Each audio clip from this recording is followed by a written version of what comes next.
International powerboat racing crews have praised the organisation behind Guernsey's Powerboat Week. The Class 1 and 2 World Championships got underway today, and competitors say the professionalism of the organisation is second to none. Meanwhile, heavy seas led to considerable breakdowns and retirements in the first heat. Only 6 of the 15 Class 2 boats finished, and in Class 1, 10 of the 25 entries retired. First, the Class 1s, and the Sesa boat of Fabio Buzzi from Italy was the clear leader and winner. There's some controversy about this boat, which Buzzi himself designed and built. It's powered by supercharged diesel engines, and other competitors have claimed that supercharging is not really within the spirit of the rules. Running in second place today, the SDA boat of Eduardo Colli. This 40-foot aluminium monohull was well clear of the catamarans, who put in a poor performance in today's choppy conditions.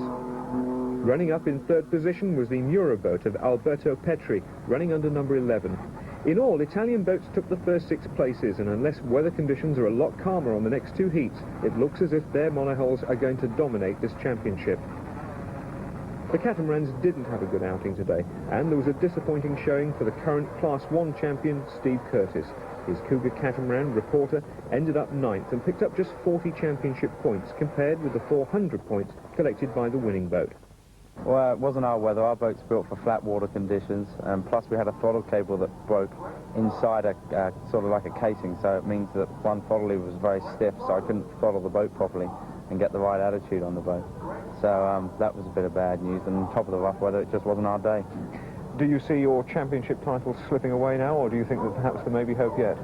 Oh, there's always hope, you know. We've just got to see in the next race. I can tell you on Wednesday, I think. In Class 2, there was a similar story for the catamarans, and again it was the monohulls that dominated. Number 29, Sponsor Wanted, was the winner. Roger Fletcher's 40-foot monohull again had a comfortable race in comparison with the cats. In second place came number 4, Mercury Special from Sweden. This relatively small monohull, driven by Michael Froder, is extremely light as it's made from Kevlar, a material used extensively in the manufacture of modern aircraft. It was a frustrating race for American Dream. Pete Hidalgo's incredibly fast little catamaran has taken the Class 2 championships 3 years running.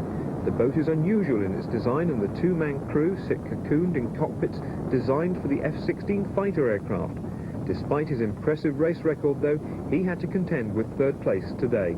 We had some problems because the patrol boats are carrying the same colors as far as that day glow. So when they're set, it was kind of confusing us as we were coming in, since the barrels were a little bit low into the water. So when these vessels are traveling, it kind of confused us somewhat. Each time we had the same problem. Now, conditions, of course, could change between now and the next heat. So are you keeping your fingers crossed for that? Oh, absolutely. We figure we're going to be here for 1 week. It can't be rough every single time. So we'll get our hand, and when we do, I think we'll do fair. Let's talk a little bit about your boat, because it's very unusual in having these enclosed cockpits on it. Now, why did you go for that design? Well, basically, we were the first ones to start this concept as far as safety, and that was in the States, and we've been with the system for 2 years. It's proven itself saving my life in one of the races where I did do a complete 360, and if I didn't have these, I wouldn't be being interviewed right now. So I believe a lot of them, and I trust them, and I feel very comfortable. In that weather out there, I wasn't bothered at all. You've also got safety equipment inside that cockpit, haven't you? I believe you've got an air supply as well. Yes, I have air supply. I also have a shock restraint system, which will alleviate, in case there is a great impact, 25 Gs, so it won't break your collarbones and so forth. So safety-wise, we're very oriented. Prior to today's racing, organisers had been concerned about the dangers of spectator boats drifting onto the course. Today, though, the problems came mainly from a competitor, and race officials are still at a loss to explain why the JPS boat drifted right into the race line several times. The boat broke down before the race, and presumably the crew hung around to watch. It seems they didn't realise they were on a turn buoy, and 3 times boats had to take avoiding action. Well, whatever the outcome of today's racing, it must be remembered that this was just the first heat. The next is on Wednesday, and if the seas are calmer, then the catamarans will come into their own, and the points table could be turned completely upside down. We'll have more of the races later this week, and tomorrow we go behind the scenes to meet some of the people involved. Speed, Glamour, danger and big money, a lifestyle with which the island of Guernsey will become thoroughly familiar within the next few days. For this week, Guernsey is hosting one of sport's most spectacular events, the World Offshore Powerboat Championships. 150 daredevil crews will be racing their supercharged crafts in the notoriously difficult waters of the Channel Islands. Today, the 3 race series for the Class 1 and Class 2 boats got underway.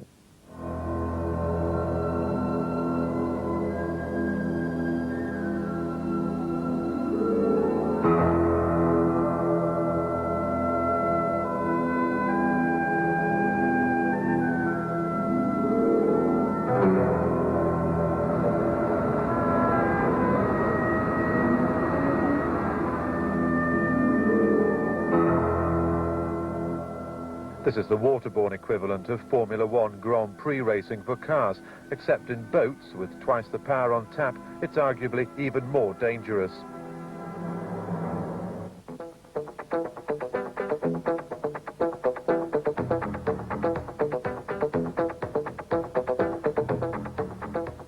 In ideal conditions, these 40-foot Class 1 boats reach speeds of more than 100 miles an hour.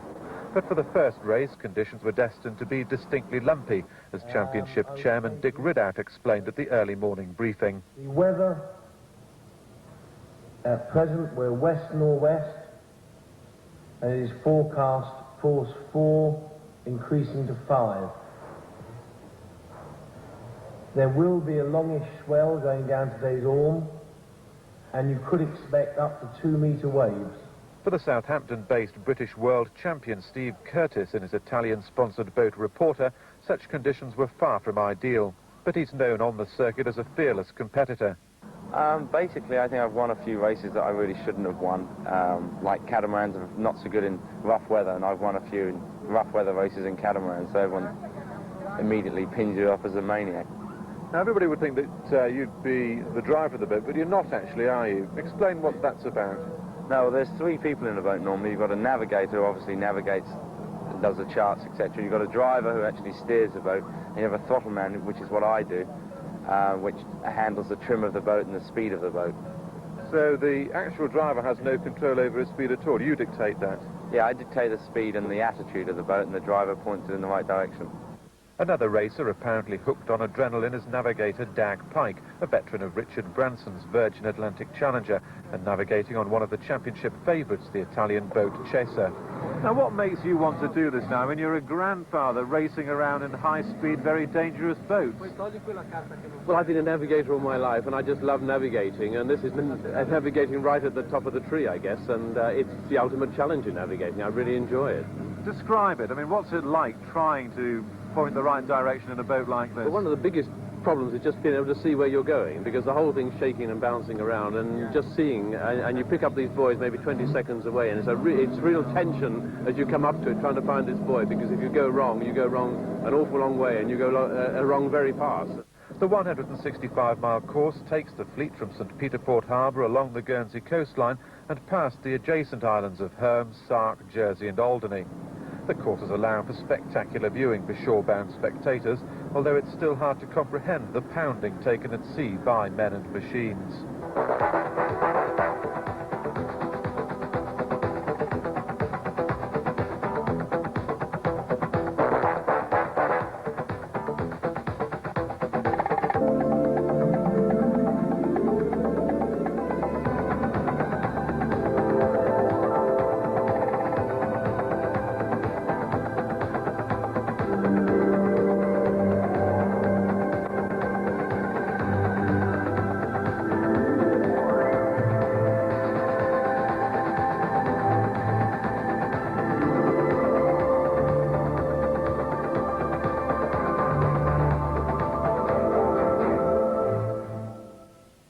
An amazing experience, I would have thought. Well, the winner of the first race in the Class 1 World Championship was the Italian boat Chaser. Steve Curtis, the defending champion, was 9th. The second race is on Wednesday. We turn now to the Guernsey powerboat scene, where much of today's activity has centred on the backroom boys, the engineers who've been busy setting up the boats for the second round of the World Championships. Meanwhile, the owner of the only Guernsey-owned Class 1 boat has been explaining why he's not racing.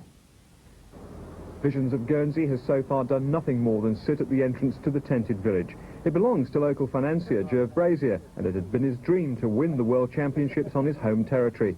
However, the 39-foot monohull won't be racing at all this week. Well, I don't have any engines, Peter, at this moment. Last year we took a decision to change over the American engines from the Jaguars because we wanted to do a lot of Jaguar development. And we're in dispute with our American engine builders at the moment over supplies and costs and so on. So without any engines, we don't race. I don't want to do it for half-heartedly. It's got to be 100%. So you're scotching the rumour that's going around amongst your friends that this was really all just a big pose? Oh, well, of course it's a big pose, Peter. Of course it is. But the boat had to be here. It's Visions of Guernsey. I would love to have raced, but not unless we're going to do it properly. Gerv's boat might not have any engines, but others do, and today they've been frantically working on them. A massive amount of work has to be carried out on the motors after each race. The better financed machines may even have a complete change of engines, and the ones used in the first race might not be used again until they've been completely rebuilt. Although there's been no racing today, the crews and engineers have had to be at the ready for scrutineering. That's carried out by officials who check every inch of the boat. When we're scrutineering a boat, we do it for the safety aspect of the race and for the personnel in the boat and for the people who are out in the water at the same time. We check life jackets to the right poundage for the person. They have to have a dye marker, which is this attached or inside the life jacket. So if you do fall in the water, you're unconscious, a lime green colour or whatever, you can spot it from the air quite easily. Checking the engines that they have internal fire extinguishers which go off automatically through fire. The crews have to have 2 in the boat. Crash helmets are up to legal standard. Like we're doing today, it's a safety check since we had a race on Monday. We're checking that there's no structural damage to the boat and that everything's alright and safe for the crew. So in fact, after each heat, the boat will be re-scrutineered? Yeah. Before it can race, it has to be scrutineered, and when it comes back in, it's post-scrutineered to check that all the safety equipment has been put on the boat and has stayed on the boat throughout the race, and it's not been lightened, and everything is legal. So in theory, we're checking the boats 6 times in this week. Even though the Class 1 machines are the biggest and most powerful of all the offshore racing classes, yesterday's rough weather took a heavy toll, and 10 of the 25 entrants had to retire. John Davies' McCavity pulled out with a loss of power. One problem we had was that there's some cracks in the engine mounts, and the mounts were actually, the engine was moving around inside the boat, and also the electrical gimbal housing had gone at the top here, the whole lot had tipped up. We should be all ready for tomorrow. Another casualty was John Clark's Clark International. Although the Clark team have been in offshore racing for many years, it's the first season they've competed in Class 1. It's not been a very successful year. With a new boat, they've had to sort out a variety of mechanical problems, including several in yesterday's first heat. Left-hand motor, we had electrical problems with the HT lead coming from the coil had burnt through, and the potentiometer, which operates the electric fuel injection system, that had packed up, so that engine was backfiring like hell. So how much work have you actually had to do to get it ready for tomorrow? Well, there was damage mainly on the boat from the heavy weather from yesterday. I mean, there were probably good 7 or 8 footers out there. With a cat, especially an aluminium cat, the problem is the flexing of the boat. We've broken some frames inside. We had the tie bars which come from here, which are 1.5 inch diameter stainless steel, and they were bent like bananas. We're having those straightened at the moment. So hopefully we'll be finished by this evening. Fabio Buzzi was the winner in the first heat of Class 1, and for local youngsters, that made him a hero. They took time off school today to show their appreciation.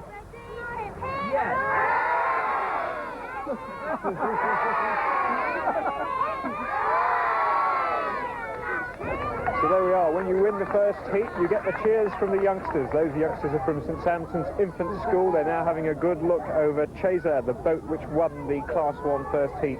The second heat's tomorrow morning, 9:30. Come on. That's a change. The racing is only part of the Powerboat Week. The organisers have created a mini village for competitors and officials, and anyone is welcome to wander around and marvel at the machines, the men and the atmosphere. Mary Marr has been doing just that. The first thing you notice is that powerboaters travel in style. Even the caravans have class. If you're lucky and smile nicely, you might even get a chance to sit in a rig.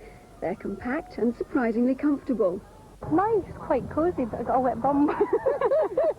It's really nice. It's much more interesting than I thought, actually, with all these little dials and things. It's really good. You fancy having a go? Oh, yeah. Love to. The other thing you'll notice is that you have to be fairly rich to even start in the sport. Perhaps that's why so many seem to keep it in the family. A virtual dynasty of Ganchiers, one of this year's major sponsors, have come to Guernsey to support the family effort to retain the European Championship. But powerboating is also in the Italian blood.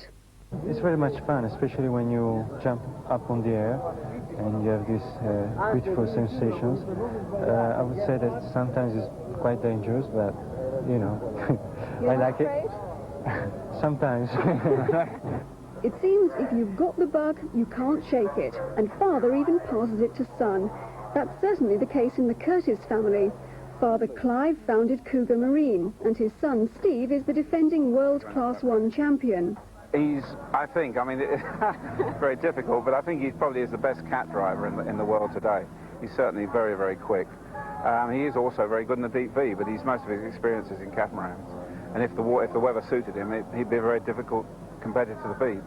You must be quite a proud father. Well, it's difficult not to be proud when he's won the World Championship, yeah. But no, I mean, he's always played with boats. I had him in racing boats when he was 3 years old. He'd flipped a rubber boat 4 times before he was 9. So he knows what salt water tastes like anyway. Don't you ever fear for his life? Yeah, but to a certain degree, if you're going to get into this sort of sport, you've got to be aware of the dangers and what's going on. And he's fully conversant with it. He knows the risks he takes. He knows his life is in his own hands. There's not much anybody can do to help him once you start racing. And he's raced motorbikes since he was 11 and boats since he was 18. So he's had quite a lot of experience at it. Mary Meyer there reporting on the powerboat racing. Guernsey waters, the second round of the World Powerboat Championships was thrown into confusion by a chaotic start to today's race. Rough seas caused the organisers to delay the start for an hour and a half. Peter Rouse has been following the day's events. Early this morning and the wind was gusting to force 6, although off St Peter Port the seas looked relatively calm. Officer of the day, Reg Turner, explained to the crews. The weather, there's no change from what I said this morning. We're still in force 5 to 6, 2 plus meter, the wave height. We had been out this morning, flown the course in the chopper, and the weather forecast seems to be pretty accurate. Crews also learned they'd be on a shortened course, 60 nautical miles instead of 80.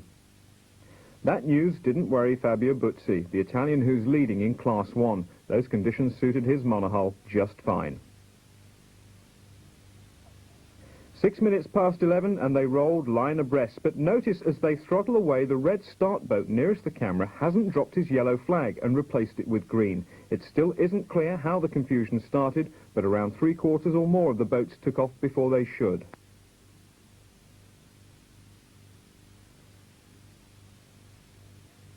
Within minutes, Buzzi and his crew were in the lead, and the boat he designed and built himself was spending more time in the air than on the water, an indication of the conditions they were having to cope with.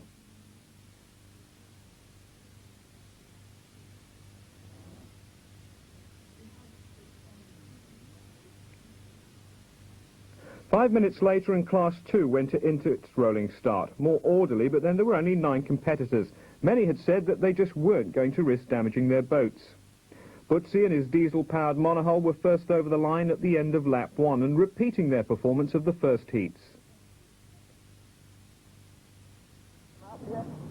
Damiano Spelter in the Parfums Trussardi monohull, though, wasn't far behind him.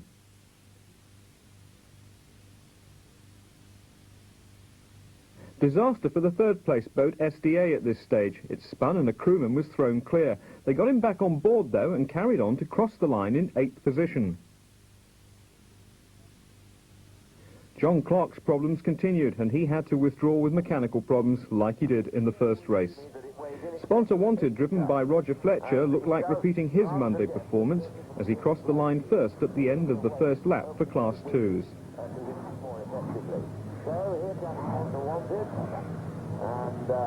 Number 29 going through. And again repeating Monday's performance, the Norwegian Michael Frode in the Mercury Special just behind him. Bruno Abate's Guernsey de Guernsey took today's heavy seas in its stride. Anyway, Abate's an old hand at this game and is no newcomer to Guernsey waters.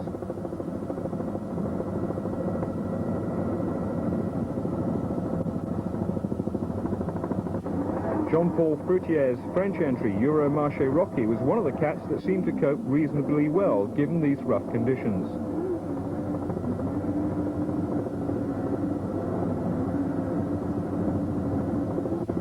Pinot de Pinot, though, showed that cats do sit up and beg.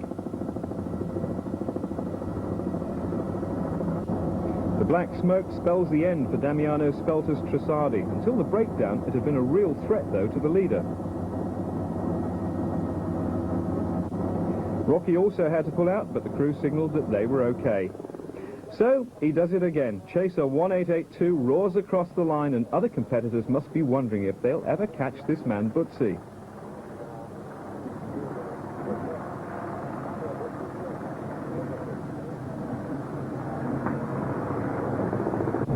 Second over the line, Abate's Guernsey de Guernsey, but false start penalties were to place him third.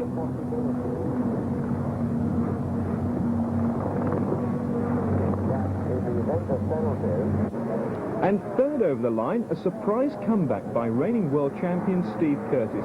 In fact, with Guernsey being penalised, he's now been placed second. In Class 2, no surprises. Roger Fletcher's 40-foot monohull, Sponsor Wanted, rolls across to collect another 400 points. But still in second place, Norwegian Michael Frode in his ultralight machine. Their final battle will be on Saturday. Work is already starting to get the boats and their engines in shape for Saturday. But some crews obviously feel they need that something extra to boost their chances. Bears are very popular as good luck mascots, especially if they have some local influence like Guernsey Teddy. Others are more patriotic. American flag, that's my mascot. Why is that? Well, that's the first race that I won with this boat, and I was awarded the this flag at the same time. So since then, I just feel it's good luck for us. My good luck mascot is a red ribbon, you may see there. Why is it a red ribbon? Well, it's a joke. When working in the shipyard in Viareggio, somebody told one of the people, specialists in the plant of the boat, told that he put in another boat a red ribbon and started to go very fast and very well. We did, and we arrived second at Viareggio Bastivereggio, so we want to keep it. This is Monty.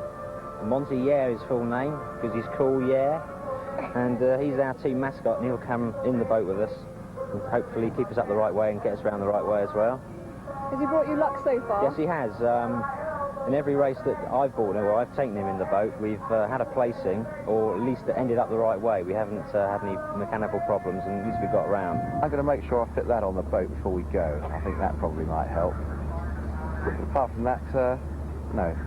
And while all the crews have the utmost faith in their engineers, there are also those who look to a higher authority. We just pray. That's it. Now, spotting the famous faces is a popular pastime among people visiting the International Powerboat site in Guernsey this week. Some of the leading drivers are becoming household names in the island. But today, there was a treat for pop music fans. Bucks Fizz, chart toppers and former Eurovision Song Contest winners went walkabout round the pits. They're in the island to give a couple of concerts, one for the Lord's Taverners. But today they had to admit the powerboat stole the show. Wonderful. I think there's some really lovely boats here. I didn't realise powerboats were so big. They're really long, aren't they? Not in Some this people weather. would think that, you know, your job is pretty glamorous, but perhaps And you know the truth. What do you think of the powerboating life then? I would think it is people look at it as being glamorous. There's a lot of hard work going on. I mean, they're taking engines out, putting them back in and things before races. There's a lot of hard work going into it. I suppose the nice thing is that you get to see the world and you get to go to places like Guernsey, and same as us. I mean, it's the work side of it is it's the fun side, and seeing nice places is the best part of the job. Indeed, and the slow must make way for the fast. The Italians turned on the style again today in the second round of the World Offshore Powerboat Championships in Guernsey. After only 2 of 3 scheduled races, an Italian boat has already clinched the Class 1 title, although today's results are subject to protest hearings that are still going on. Meanwhile, Guernsey is thriving on the international exposure the event is attracting to the island.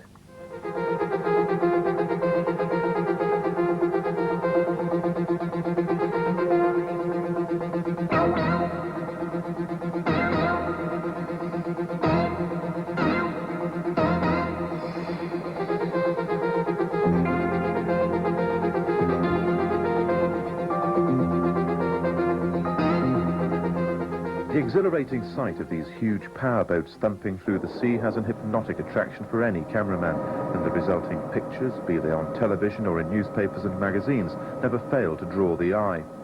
Given that draw and the subsequent focusing of attention on Guernsey in a worldwide context, it's hardly surprising that the island's tourist board is delighted to be hosting the World Championships. For the town of St. Peter Port, and indeed the whole island economy, the benefits look set to be substantial. The idea is to present Guernsey around the world, if you like, and the Guernsey is an upmarket resort, and so our advertising and presentation must be upmarket if we are to appeal to the people that we want to see in Guernsey. Like Grand Prix motor racing for cars, part of the fascination of powerboat racing is the flirting with danger. It is a high-risk sport with a tragic catalogue of fatal disasters.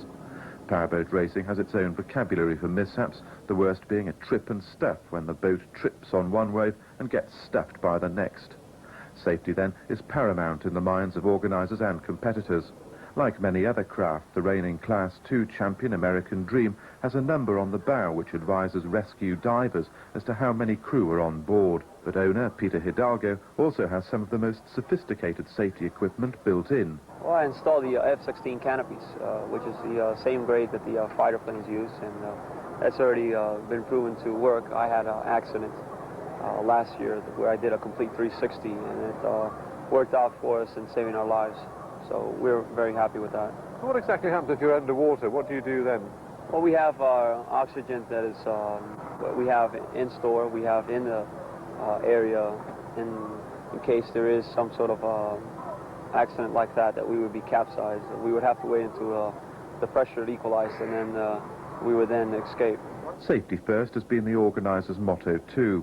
Air cover has been provided by a rescue helicopter from RNAS Culdrose, while local divers and the Royal Marines have been deployed in a fleet of boats out on the course throughout the racing. A key feature of the rescue organisation is the Flying Christine, Guernsey's own 42-foot waterborne ambulance run by the St. John Ambulance and Rescue Service. We can do everything on here that an ambulance ashore can do, depending on the skills of the crew. So that means we can resuscitate anybody, we can intubate them, we can set up drips and infuse them, and generally care for their welfare, pending the arrival at hospital. The second race in the World Championship was postponed for an hour and a half because of strong winds, but eventually got underway over a shortened course, avoiding the worst of the heavy sea conditions around Guernsey. As predicted, the lumpy water made this a benefit for those heavier boats with deep V hulls, and the Italian Fabio Buzzi clinched the world title in Class 1 of the championship with a second emphatic win in Chaser 1882, navigated by Dag Pike. The Class 2 winner was also enjoying a second championship victory, a sweet success for the oldest boat in the fleet, called Sponsor Wanted.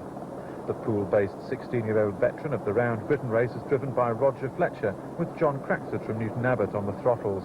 Defending champion Steve Curtis fared better in this second race, taking third place subject to protest.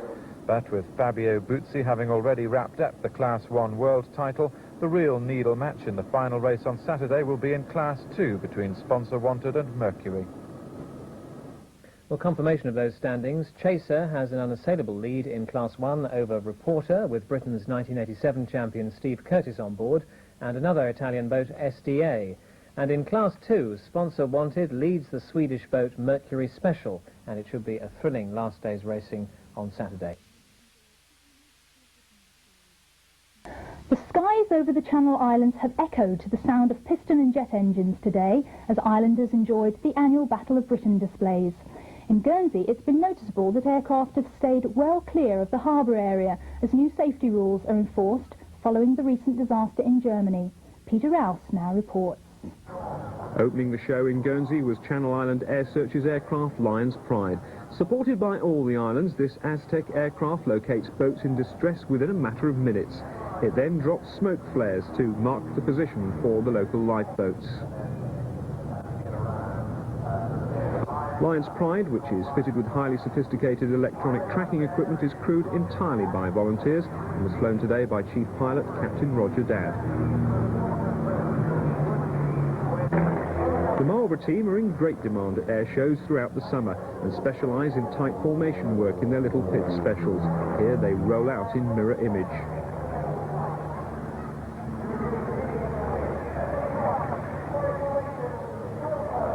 The Battle of Britain Memorial Flight, the Lancaster flanked by the Spitfire and the Hurricane.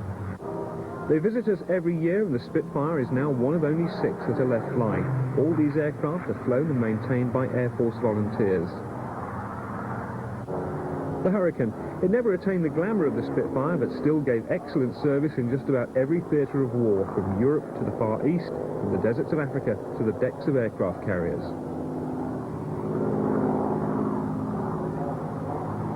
The Lancaster, Britain's frontline bomber. As the American Air Force flew their sorties by day, the Lancasters took the war to the very industrial heartland of the enemy by night. Here the last flying example growls over the entrance to St. Peter Port Harbour. From the old to the new and the highly advanced Hawk trainer, a great success for British aerospace, it's been widely sold to many countries, particularly those in the Middle East.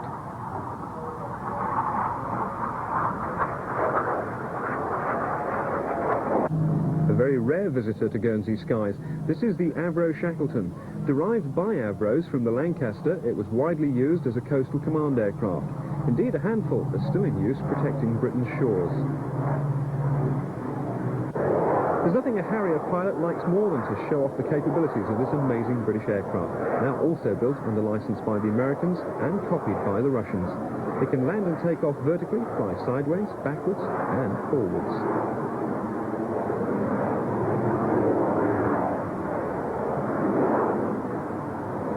Like all theatrical displays, you leave the best till the last, and the best are the Royal Air Force's Red Arrows. Today they perform their immaculate aerial ballet to the music of the Grenadier Guards, who are in the island for Powerboat Week.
very popular element of Guernsey's powerboat championships is the parade of decorated boats through St. Peter Port. It's a chance for everyone to forget the pressures of racing, relax and enjoy the show. Mary Green was among them. On parade day, anything goes. A panel of judges award points for things like presentation, enthusiasm and general silliness. But it doesn't really matter who wins, it's all just good fun.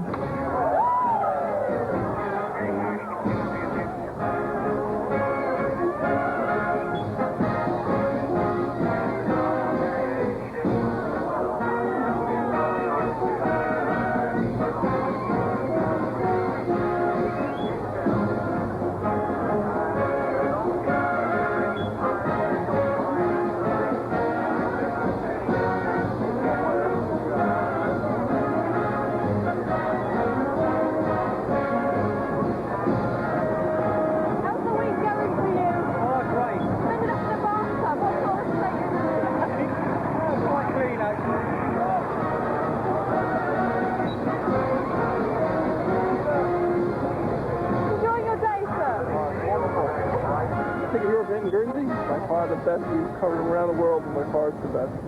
Well, I invented the World Championship, the St. Griffith Trophy in 1964, and I've been to all of them, and this is the nicest location, and the people are behind it 100%.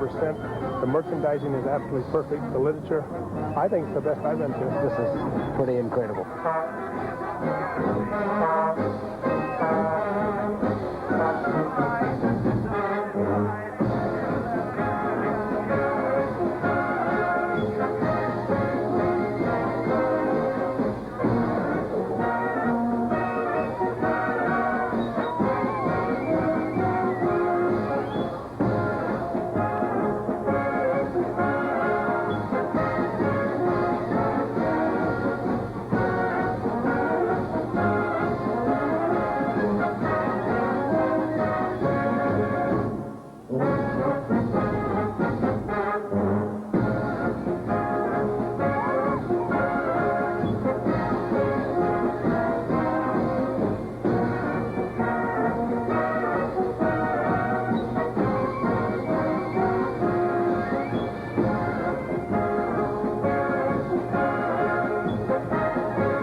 Organisers of Guernsey's Powerboat Week have now explained why the race jury resigned yesterday following a series of protests about the start of the second heat.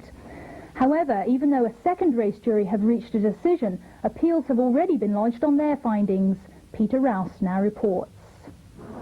This is what caused the protest. Notice the boat nearest the camera, the Italian entry Frangelico. He throttled that well before the start, and at a hearing tonight he'll be asked to explain his actions. His action led to most competitors thinking the race had started when it hadn't. Only 5 boats held back, and some of their crews say those early starters should be disqualified. The first race jury couldn't cope with the protests and resigned after a complaint about the people sitting on it. The race protestors can ask the jury to change should they so wish. There were 4 protests received. The first 2 were held, and the protestor for the third asked for some extra international people to be on that jury. Therefore, the first jury was disbanded and a new jury formed. The new jury, in fact, consisted of everybody with the old one with some additions, but it was a different jury. The result that they've come up with doesn't seem an awful lot different to what they had before, but no. I understand they can still protest about the results that have been posted now. They can appeal against those protests, yes. So how long could this go on for? Till it's cured. Weeks, months? Hopefully not, but in some of these sailing events they go on for weeks. But one would not expect it to do so now. Whatever the eventual outcome, Fabio Buzzi has 800 points and is Class 1 champion in all but name. Earlier this week, the children of St Sampson's School visited him, and he was so taken with them, he pledged his gold cup and £5,000 prize money to local children's charities. In a sport top-heavy with egoists and posers, it's refreshing to find such an unassuming man. Well, I'm an Italian engineer who has started the racing powerboat 29 years ago, so it's 29 years of racing on my shoulder. and I'm racing offshore from 10 years, but racing is not the biggest part of my life. The biggest part of my life is the project. We have an office where we design boats, engine and transmission. So in some years of work we have done this boat starting from zero and building everything. So we started from the boat, we built a new composite, balsa cored hull, all Kevlar, which is probably the lightest boat for the fleet. Then we have put a big staff of people together, and these people that have been coordinated by me and by my office have designed a new engine that is rigged and tested by Romeo Ferraris. This engine is C-Tech, is a brand new diesel engine, which is a 6-cylinder inline, 4-valve, 4-cylinder, and is very powerful, but especially is very reliable. We didn't have any problem in all the season. We have been winning 9 times and coming second 3 times without breaking any engine. So I think we have written a new page in the story of power boating. It means first, before winning, you have to arrive. Reliability is 100% from my point of view of power boating. So he may be world champion in everything but name at the moment, but the race tomorrow is still very much on because there are other positions to be fought for. And also, we mustn't forget the slightly smaller Class 2s, because there, at the moment, it's still anybody's race. Roger Fletcher's number 29 boat, Sponsor Wanted, leads the field with 800 points. He and co-driver John Craxford have seen their 40-foot monohull perform flawlessly in the first 2 heats. However, if they fail to stay in the top 2 places, then this boat has won. The Swede Michael Froder would snatch that world title. Mercury 4 is just 200 points behind, and everything depends on tomorrow. Thanks, Dick. And a mention, no doubt, tomorrow of Guernsey's hosting of the World Powerboat Championships, which move into their final lap tomorrow, with a British crew favourites to clinch one of the 2 titles being contested. The ironically named Sponsor Wanted from Dorset holds a handsome lead in Class 2, having won maximum points in the first 2 of the 3-race series. Although the Italians have already won Class 1, in the final tomorrow there will not be the lack of excitement or glamour, which have been a major feature of island life this week. Like any good circus, powerboat racing carries with it a high degree of excitement, colour, drama and glamour, tinged with the extra edge of danger. Combine that with the compulsion of a top-rating soap opera, and it's no wonder that the producers of the hit TV series Howard's Way found the Guernsey Powerboat Week an irresistible attraction. You bet. Darling, good luck. Throughout the event, the Howard's Way cast and crew have been conspicuous amongst all the action, although this shop scene, set within the championship's tented village, was notably more controllable than the filming on other locations. This really has been the ultimate case of fiction meeting fact. As with the racing, the Howard's Way team had to fit their plans around a rolling event over which they could exercise little restraint, in this case the parade of boats. But at least the seafront traffic jam allowed time to think, even if the noise made it difficult to hear the thought processes.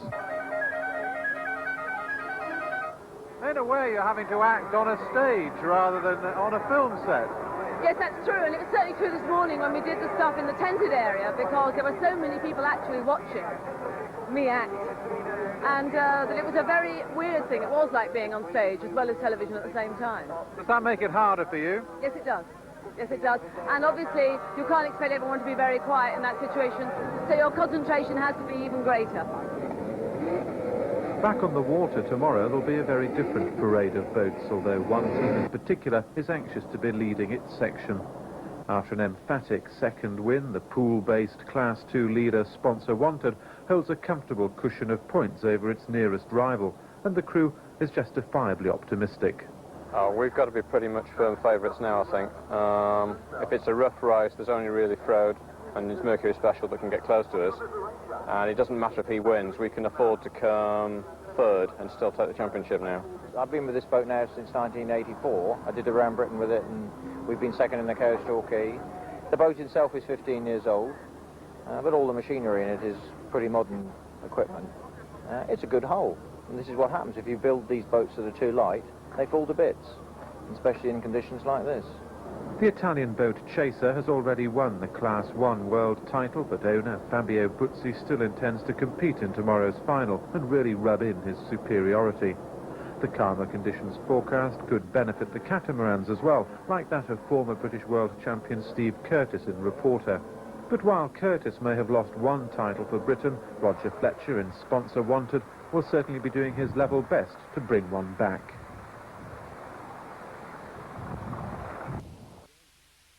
On the water, the pool-based powerboat called Sponsor Wanted must have caught the attention of possible sponsors by winning the World Class 2 Championship at Guernsey.